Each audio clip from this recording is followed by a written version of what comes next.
할렐루야. 오늘도 예배에 나오신 성도님들을 환영하고 축복합니다. 오늘 우리가 읽은 마태복음 4장의 말씀은 많이 들어보셨을 것입니다. 많이 들어본 말씀이지만 그 안에서 성도님들에게 주시는 하나님의 놀라운 은혜가 있기를 소망합니다. 2017년에 개봉한 배드 지니어스라는 영화가 있습니다. 이 영화의 주인공인 리는 천재 소녀라 불릴 정도로 머리가 아주 비상한 인물이었습니다. 중학교 내내 올 A 등급을 맞을 정도로 머리가 좋았고 이타 운동도 잘했고 또한 다른 수학 경시대회 같은 대회에서도 1등을 할 정도로 머리가 좋았습니다. 그러한 그녀는 이제 명문고에 진학하게 되었고 그곳에서 그레이스라는 친구를 사귀게 됩니다.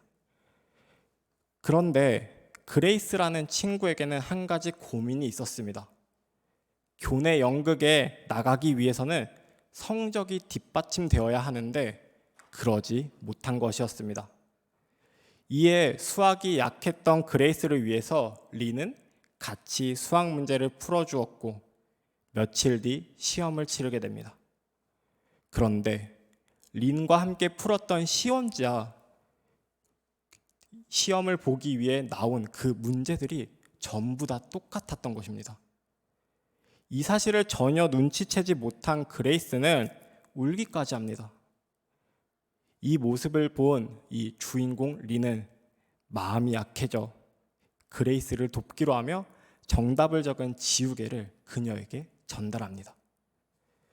린의 도움으로 그레이스는 성적이 올랐고 그로 인하여 교내 연극에 참여하게 되었습니다.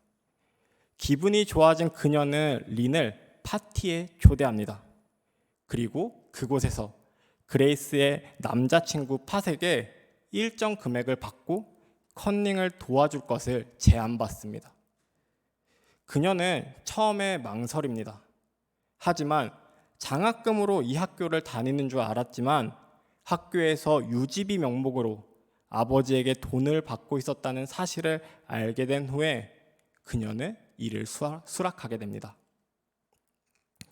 이 위험한 컨닝은 작은 규모로 시작했지만 점점 입소문이 나면서 규모가 커지게 되었습니다. 그리고 꼬리가 길면 잡힌다고 린과 마찬가지로 장학생으로 들어온 뱅크에 의해서 걸리게 됩니다. 결국 교장실로 불려가게 되었고 장학금도 취소당하게 됩니다. 근데 여기서 끝이 아니라 교회 장학금도 취소당하게 되며 린은 가지고 있던 꿈을 잃어버리게 됩니다. 그런데 이러한 일을 겪고도 반성은커녕 다시 한번 그레이스가 린을 찾아옵니다. 그리고는 유학을 가기 위해 필요한 STIC라는 시험을 도와달라 이야기하는 것입니다. 그러나 이 시험은 학교에서 보는 것과는 달리 전 세계 시험이었기에 방법이 없다며 거절합니다.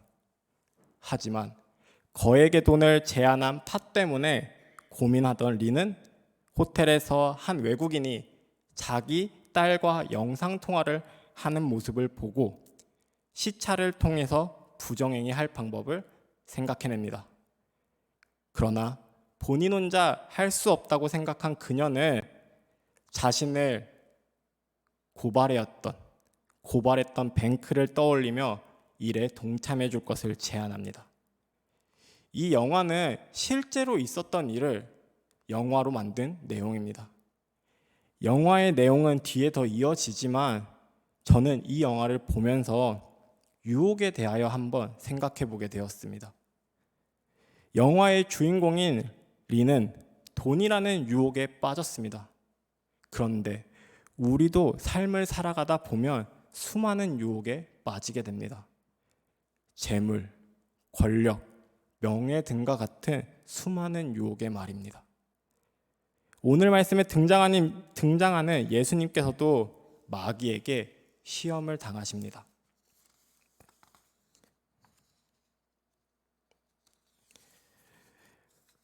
돌을 떡으로 만들어 먹으라는 것과 거대한 성 꼭대기에서 뛰어내리라는 것, 그리고 자신에게 절하면 세상의 모든 것을 주겠다는 시험의 말입니다. 오늘 이 세 가지 시험이 주는 의미를 말씀을 통하여 함께 나눠보고자 합니다. 먼저 예수님께서 치르셨던 첫 번째 시험입니다. 3절 말씀을 함께 읽어보도록 하겠습니다. 함께 읽겠습니다. 시작.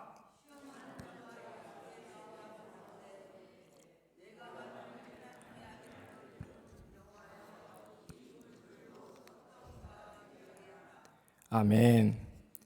예수님께서 요한에게 세례를 받으신 후에 성령에 이끌려 광야로 가서 기도하기 시작하셨습니다.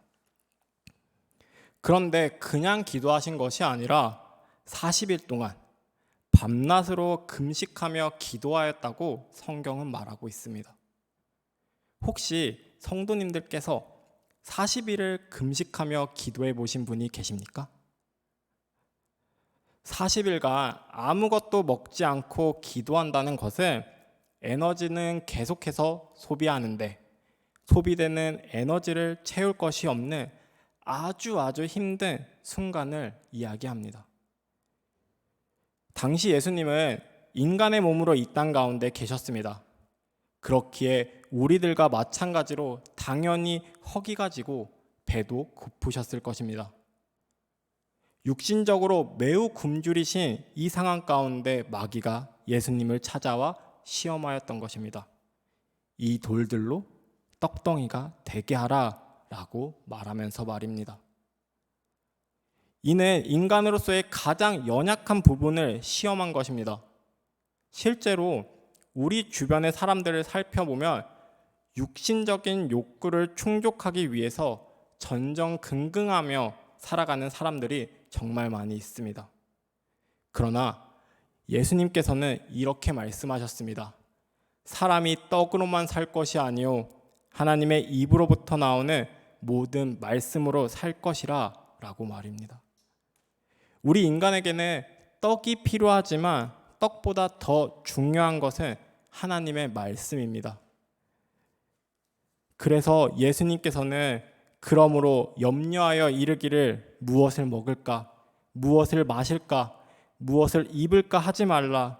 이는 다 이방인들이 구하는 것이라. 너희 하늘 아버지께서 이 모든 것이 너희에게 있어야 할 줄을 아시느니라 하고 말씀하신 것입니다.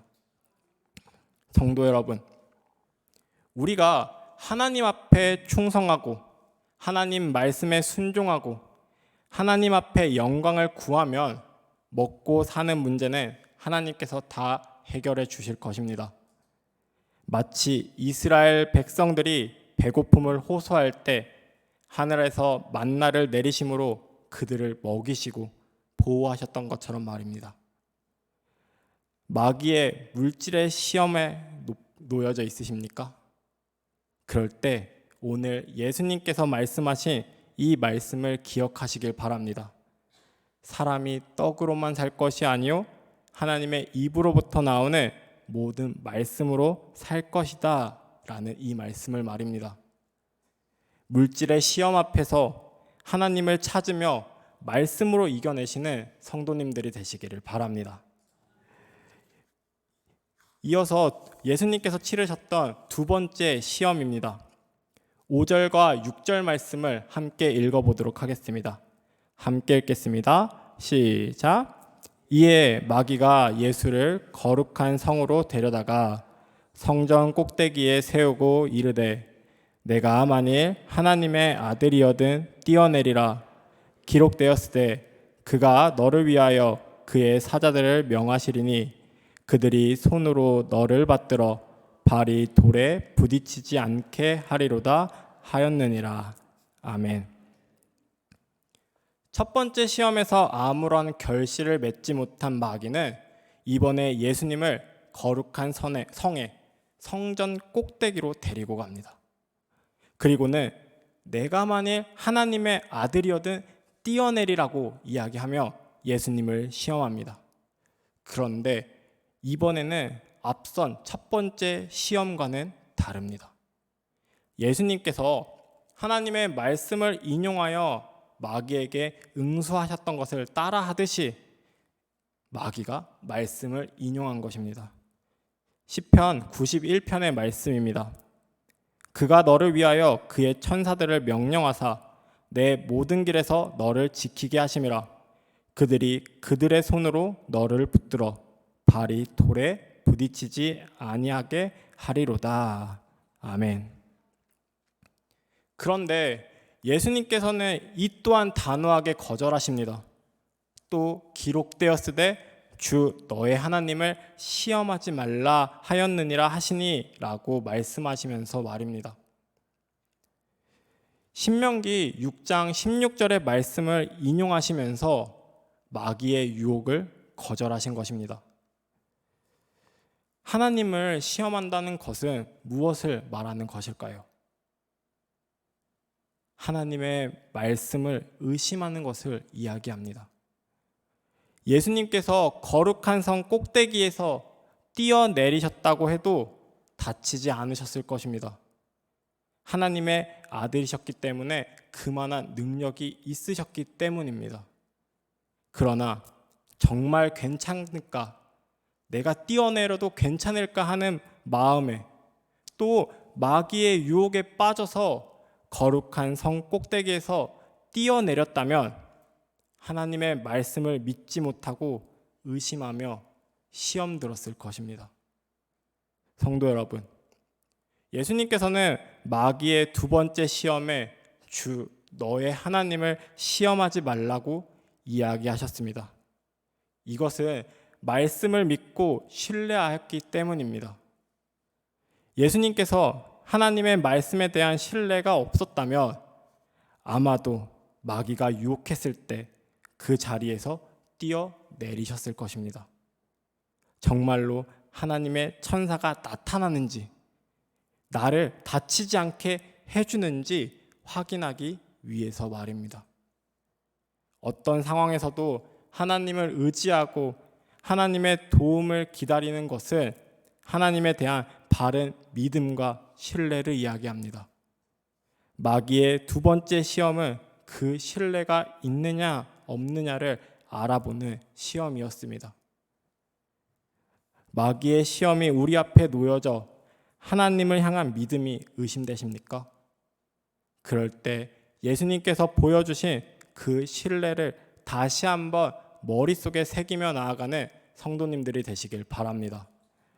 신앙은 어떤 일이 있더라도 나는 하나님의 아버지 되심을 믿는다라는 것을 이야기합니다. 믿음의 시험 앞에서 하나님의 말씀을 믿고 신뢰하며 나아가시는 성도님들이 되시기를 바랍니다. 이제 예수님께서 치르셨던 세 번째 시험입니다. 8절과 9절 말씀을 함께 읽어보도록 하겠습니다. 함께 읽겠습니다. 시작. 마귀가 또 그를 데리고 지극히 높은 산으로 가서 천하 만국과 그 영광을 보여 이르되 만일 내게 엎드려 경배하면 이 모든 것을 내게 주리라. 아멘. 두 번째 시험에 이어서 이 두 번째 시험마저도 첫 번째 시험과 같이 아무런 결실을 맺지 못합니다. 이번에 마귀는 예수님을 다른 곳, 지극히 높은 산으로 데리고 갑니다. 그리고 그곳에서 내게 엎드려 절하면 이 모든 것을 내게 주리라고 이야기하며 예수님을 시험합니다. 이후에 십자가에서 죽을 필요도 없고 3년 반의 공생의 기간도 필요 없이 한 번만 절하면 내가 이 모든 것을 내게 주리라고 유혹하고 있는 것입니다. 그런데 하늘도 하나님의 것이고 땅도 하나님의 것이며 권세도 하나님의 것인데 마귀는 마치 자기가 주인인 것처럼 행동하며 이야기합니다. 아무것도 소유하지 못한 존재가 거짓말로 예수님께 이야기하고 있는 것입니다. 한 번만 내게 절하면 내가 이 모든 것을 내게 주리라고 말입니다. 이렇게 거짓 유혹을 하는 마귀에게 예수님은 사탄아 물러가라 기록되었으되 주 너의 하나님께 경배하고 다만 그를 섬기라 하였느니라 라고 말씀하십니다. 이는 우리가 섬기는 것이 마귀가 아니라 하나님임을 분명하게 이야기하고 있는 것입니다. 마귀는 오늘날도 이처럼 유혹합니다. 한 번만 절하면, 한 번만 타협하면, 한 번만 용납하면 내가 모든 것들을 너에게 줄게라고 말하면서 말입니다. 그러나 방금 이야기했던 것처럼 마귀는 아무것도 줄 수 없는 존재입니다.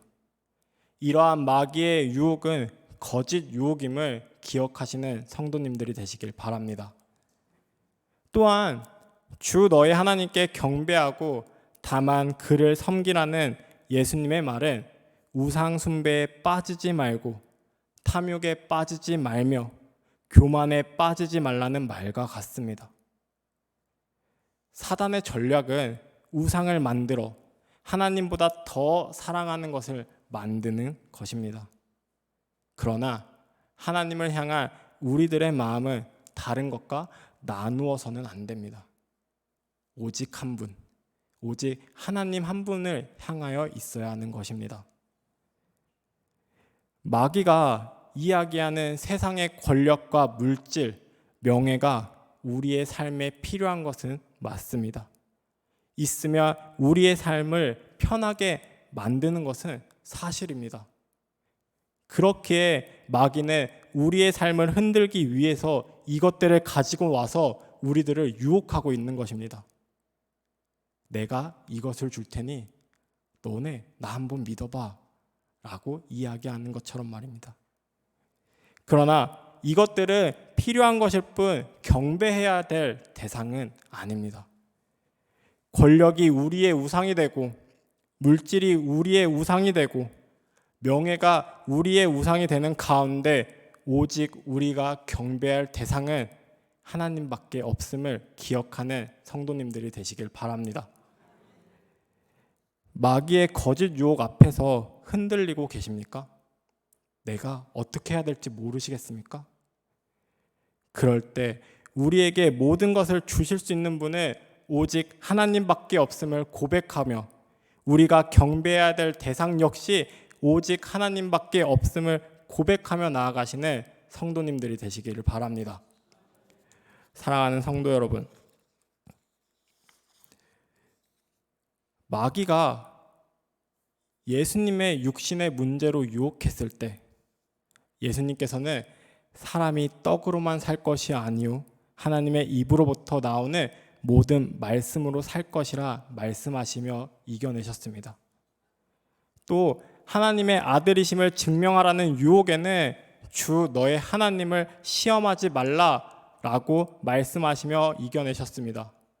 그리고 마지막으로 거짓 유혹에 있어서는 주 너의 하나님께 경배하고 다만 그를 섬기라고 말씀하시며 이겨내셨습니다.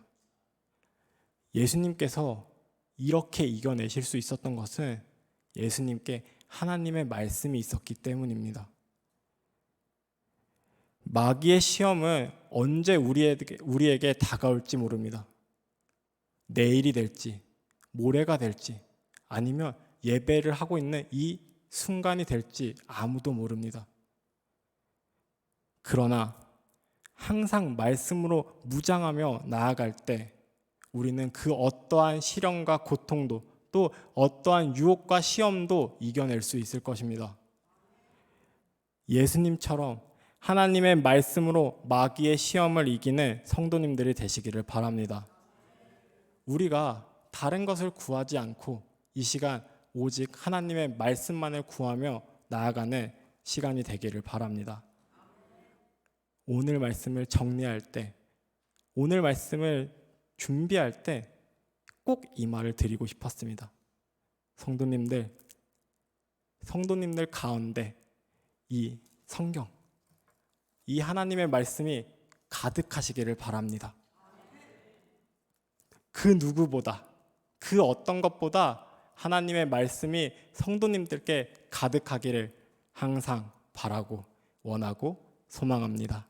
기도하겠습니다.